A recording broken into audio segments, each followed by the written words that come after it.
What's up, gang? It is time for a good old-fashioned YouTube update, which I haven't done in a long time. A lot has happened.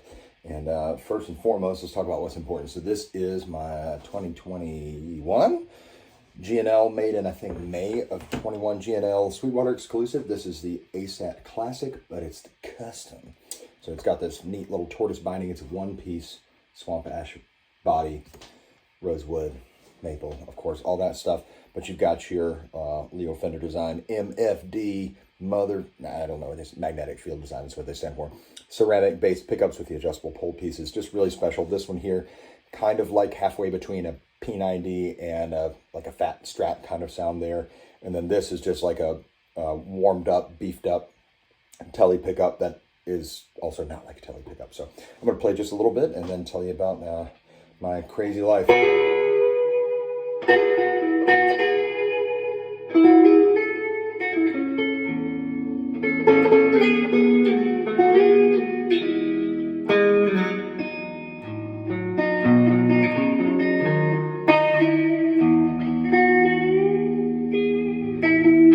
Love this middle position. You can get a really bell-like but warm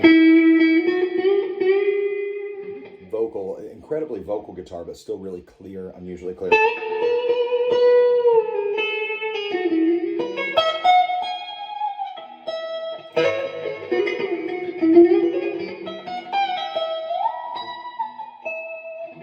So pretty. That was the middle. Here we got the neck.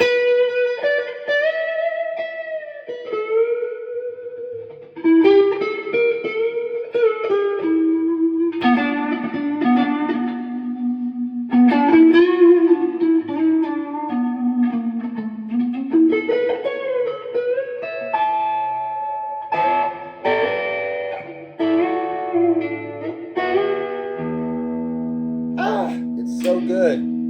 Bridge pickup might need a little adjusting.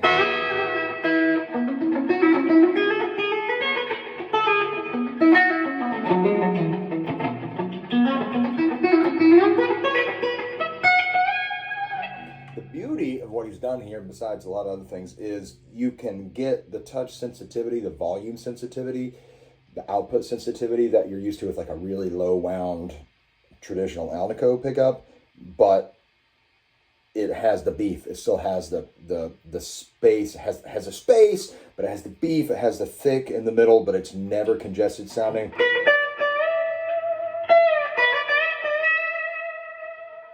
It's got lots of glass and up top, but it never hurts my ears.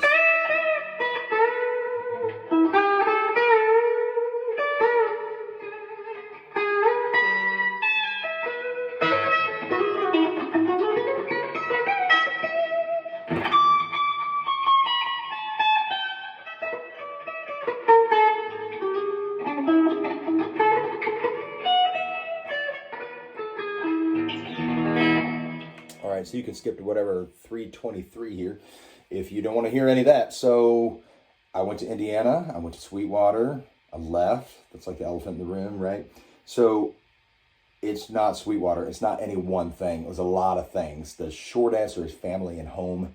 It'd been really hard for us to be up there the whole time because really far from home, which of course I knew this, right? You know, but sometimes you don't know how important. I knew family was important to me. I knew that having a chance to see my nieces and nephews, even though I don't get to see them all the time, at least having the chance to is important to me. My parents are in their early 70s. You know, all these things are important to me, but I'm like, well, but I just got to try this. And I'm really glad I did. Learned an incredible amount. Amazing place at Sweetwater. But the missing, and then added to that, I had my old dog Sam, who y'all know from my YouTube videos. He's not here anymore. And he was sicker than we realized. We knew he was old and not feeling great, but he was sicker than we realized, and so we lost him a month and a half into being there. And I knew I had an uncle who was not well, but I didn't realize how not well. Nobody really did. And then the day, you know, we had been like really considering going home, but feeling like it wasn't an option. Feel like we've come this far, we've moved, we've gone to all this trouble, let's try this, you know. But we just couldn't shake that feeling of, I really feel like we need to be there and not here. And then got a call that hospice had been called in from my uncle. And that was the day it was like, I had to go home. I was so upset. And we were just like, I just think we got to go back, you know, like damn all the uncertainty, damn the money I'm not going to make because I'm leaving a very great job. Like, it just didn't matter. None of that. Damn the connections I'm going to miss out on in the future. All those things. There's no right decisions in life. There's just ones that are better or worse, granted the information that you have at the time. That's why when people ask, like, I'm sorry it didn't work out at Sweetwater. I'm like, do you regret going to Sweetwater? Hell no. If I hadn't gone, I would have really disliked myself. I would have been upset. I would have been regretful.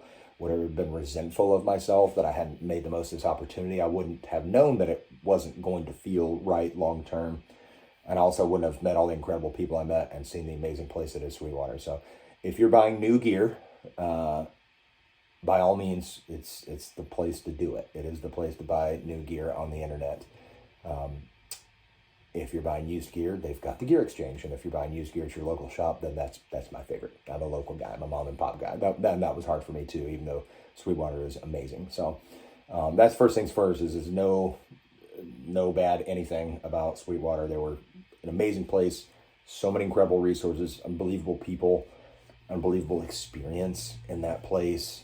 And really kind, really, really gracious, really human. It's a hard game holding out this incredible bar of excellence and trying to be human beings and being nice and being kind and understanding. And they do it better than any place I've ever seen. Either of those things. They're more excellent and they're more kind, and to do both at the same time is really remarkable. So all thanks to Sweetwater, amazing place. So with that out of the way, that's not what it was. It was just home, so we're home. And it's awesome. And I'm doing music all that I can. I'm playing, I'm teaching. I picked up oodles of gigs with Casey Noel, who I used to play with back before the old COVID days. And that's been a joy. I've had 2 gigs with her already. Got 2 more gigs with her this week. Got 2 rehearsals today. Had 4 lessons yesterday. It's kind of really coming together quickly, which is needed, because I'm trying to avoid that job as long as possible. I'm not exactly cut out for it. I've always been a great employee because I was raised a very dutiful Christian boy, and you just do stuff and do a good job and get that Calvinist work ethic going and do what you're supposed to do and do a great job. And I always do. But inside, it just eventually squashes me. So I got to find a way to do it my own way, and that's what I'm doing. And you can hear me on Casey Noel's EP, her first EP. It's out. A lot of the electric guitar work on there is me, especially one called Marsh Girl, based on the novel Where the Crawdads Sing. Really cool song, and I'm really proud of the guitar work I did on my Fender Telecaster for that one. So that's kind of that. We lost Sam, that sucks. We got Blue here, that's awesome. He's a great dog, and life goes on. It's hard. It's really hard. I've written a heartbreaking song about losing Sam, and thankfully been able to break through some other creativity blocks and finish a couple other songs too, which has been really nice. Getting back to songwriting and all that. So that's the update part. The PSA part is I teach lessons, I teach remotely. So my specialty is helping people who already play, whether a little or a lot, helping them understand better what it is that they're doing, how this instrument's put together in a way that works for you. What are these things, modes? What are these keys? What is all that stuff? I'm going to do it in a way that makes sense for you and that applies only to the music that you're interested in. Anytime I show you something that you're not intrinsically interested in, it's going to be for a really good reason. I'm going to explain it well to you. So I'm very helpful with that stuff. That's what I do. And of course, I am a good hired gun, be that on the road, in the studio, or I can send stems. We can do stuff remotely too if you're needing tracks. So that's that. I'm going to play this here guitar a little bit more, lay down a little loop. I have no idea what I'm going to do.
what a guitar.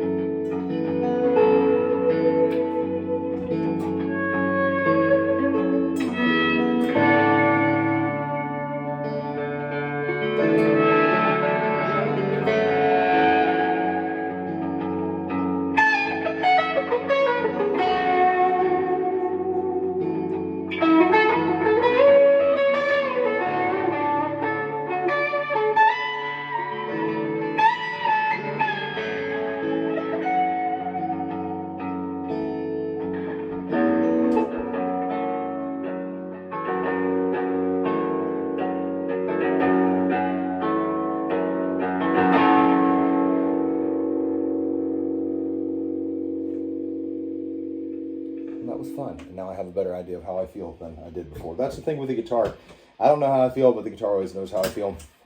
Just get in there and play. So if you're watching this far, thank you so much for following. Of course, there are all other places to see me. This is where you can see the longer thoughts and things like that. Instagram is where you're going to hear a little more writing and a little bit more of a heady perspective on whatever I'm going through. And then TikTok is where I'm stupid and sometimes funny. And of course, Facebook is where I'm an actual human being, maybe sort of in a social space more than others. So wherever you want to see me, you can see me, and you can see me in the real life. Facebook is a good place to keep up with where all the gigs are happening and stuff like that. As I get my S together, as far as graphic design and all those things, that's going to be a long road because your boy ain't no techie. But we're going to get there. I'm going to get out the information the way I need to, and thank you so much for watching. Please play your guitar. I hope you should quit this video 10 minutes ago to go play your guitar. That's what this is about. And guitar, fiddle, bass, whatever. Oh, I have a bass gig Thursday, which is cool. And I have a fiddle gig, which is not so cool because it's for a memorial, but it's a good opportunity for me to honor my uncle and to learn something while I'm doing it. So please make music. That's what this is about. And let me know how I can help you with content, questions, anything. Thanks.